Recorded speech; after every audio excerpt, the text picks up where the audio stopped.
तस्वीरें देखिए।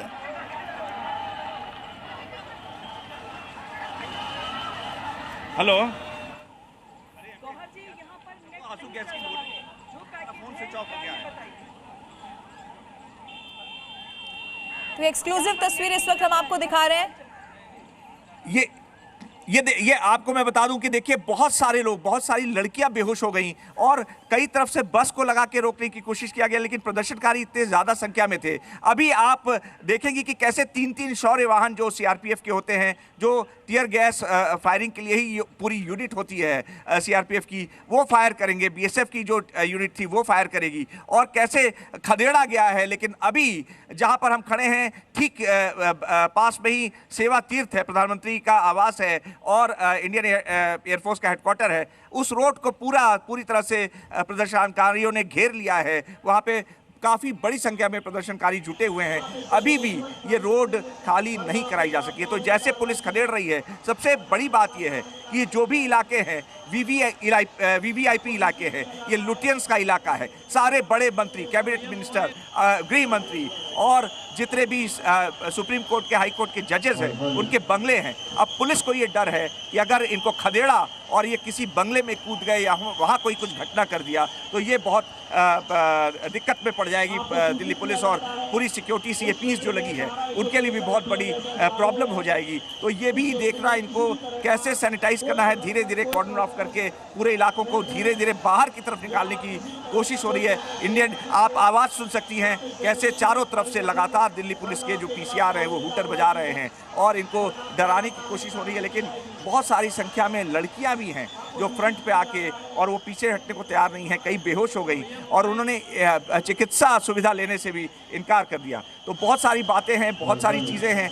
अभी ये कितनी देर तक और चलेगा, क्योंकि जब तक या तो वार्ता वहाँ से कुछ नतीजा निकल के आ जाए, वहाँ से कुछ ऐलान हो जाए, तब तो बात को समझ में आती है। लेकिन देख के लगता नहीं है जिस ढंग से पूरे लुटियंस को, अगर हम पीछे की बात करें तो संसद और नॉर्थ ब्लॉक और साउथ ब्लॉक है, उसके बाद ये पूरा राइट में इलाका है, यहाँ पर प्रोटेस्टर्स भरे हुए हैं। तो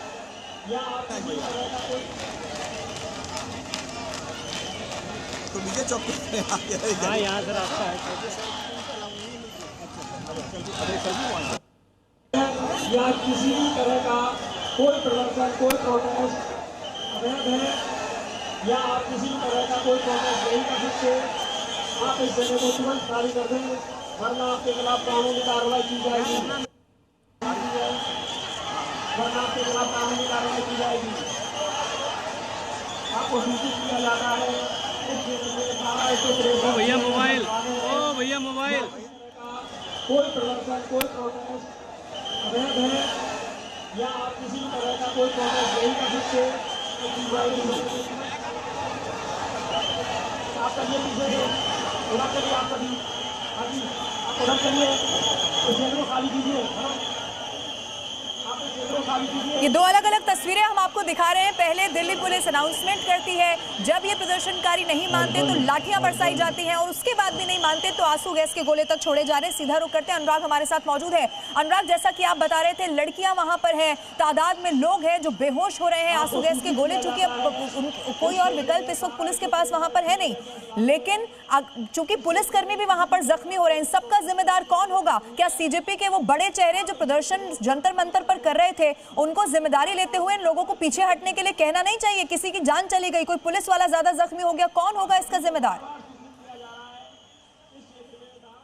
नहीं, बहुत आपने अहम सवाल किया। देखिए, प्रदर्शन आयोजित करना बहुत आसान होता है, लेकिन उस पर कंट्रोल रख पाना, ये बड़ी खबर है अनुराग। संसद के पास सीजेपी का प्रदर्शन हो रहा है। मैं लौटूंगी आपके पास। संसद थाने मार्ग पर पुलिस कमिश्नर के पहुंचने की इस वक्त खबर मिल रही है। संसद के पास देखिए, ये प्रदर्शनकारी लगातार आगे बढ़ते चले जा रहे हैं। हालांकि संसद के सारे गेट बंद हो चुके हैं, बैरिकेडिंग कर दी गई है और मुस्तैदी इस वक्त पुलिस की कैसी है वो भी आप तस्वीरों में देख सकते हैं। इसका नतीजा ये है, जब वो गोले छोड़ रहे हैं, आंसू गैस के गोले छोड़ रहे हैं, तो खुद भी कई सारे पुलिसकर्मी जख्मी हो गए हैं। लेकिन वो जानते हैं कि इस वक्त भीड़ हटाना सबसे जरूरी है। सूचित किया जा रहा है।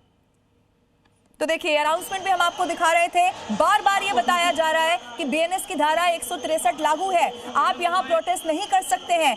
गुजारिश भी कर रहे हैं, समझा भी रहे हैं कि पीछे हट जाइए, ये आप लोगों के लिए उचित नहीं है। लेकिन जब ये प्रदर्शनकारी नहीं मान रहे तब फिर पुलिस को लाठियां बांधनी पड़ रही हैं और इसी के साथ आंसू गैस के गोले भी दागे जा रहे हैं। और यही पुलिस तब तक करेगी जब तक कि पूरी तरह से भीड़ को तितर बितर नहीं कर दिया जाता। इस क्षेत्र में धारा 163 अनुराग का एक बार फिर से रुक कर लेते हैं। अनुराग, अपनी बात आप पूरी करिए। जी, मैं कह रहा था कि देखिए प्रदर्शन आयोजित करना बहुत आसान है, लेकिन जो तमाम तरह के लोग आते हैं उस पर कंट्रोल कर पाना, क्योंकि अब ये सबको सामने आने की जो एक ललक होती है कि मैं बड़ा, ये प्रदर्शन पे कंट्रोल कर पाना बहुत मुश्किल होता है। एक कोई व्यक्ति होता है, अब सीजेपी के हाथ से ये पूरी तरह से प्रदर्शन बाहर निकल चुका है। जिस ढंग से यंगस्टर्स आए, दूसरे अन्य विंग्स आ गए हैं, अब वो पूरे मामले पर अपना श्रेय लेना चाह रहे हैं, क्योंकि जिस ढंग से फ्रंट पे आके सारे लोग कहने के बावजूद जंतर मंतर छोड़कर और बाकी रास्तों पर आ गए, नारेबाजी कर रहे थे, और ये प्रदर्शन जो उग्र हुआ है, आपको मैं बता दूं कि हमारे सामने जब आंसू गैस का गोला हमारे और कैमरामैन के सामने आया, उस समय तमाम कम से कम 50 से ज़्यादा पुलिसकर्मी थे जिनकी आंखों में आंसू और लगातार खांसी और जो तबीयत बिगड़ती है आंसू गैस की, टीयर गैस की वजह से, वो हो रहा था। तो पुलिस भी एकदम इस मामले में चौकन्नी नहीं थी, क्योंकि अचानक उधर से भी फायरिंग शुरू हो गई। जो हथगोले फेंके गए थे वो उठा के वापस फेंके जाने लगे। तो ये बहुत अहम है, वो खतरनाक स्थिति बन गई थी, क्योंकि किसी का सर फूट सकता था अगर किसी के ऊपर वो गिरता, और किसी के आंख में जो तमाम जो बेहोश हो रहे थे लोग। सबसे दूसरी बात ये कि एम्बुलेंस सिर्फ 2 रखी गई थी, क्योंकि बहुत से लोग जब बेहोश हो रहे थे उनको पुलिस ऑफिसर्स ने अपनी गाड़ियों में या जो पुलिस ड्यूटी, अब ये देखिए ये हैंड जो टीयर गैस होता है इसको ये तोड़ करके इस पे डिस्पर्स करने के लिए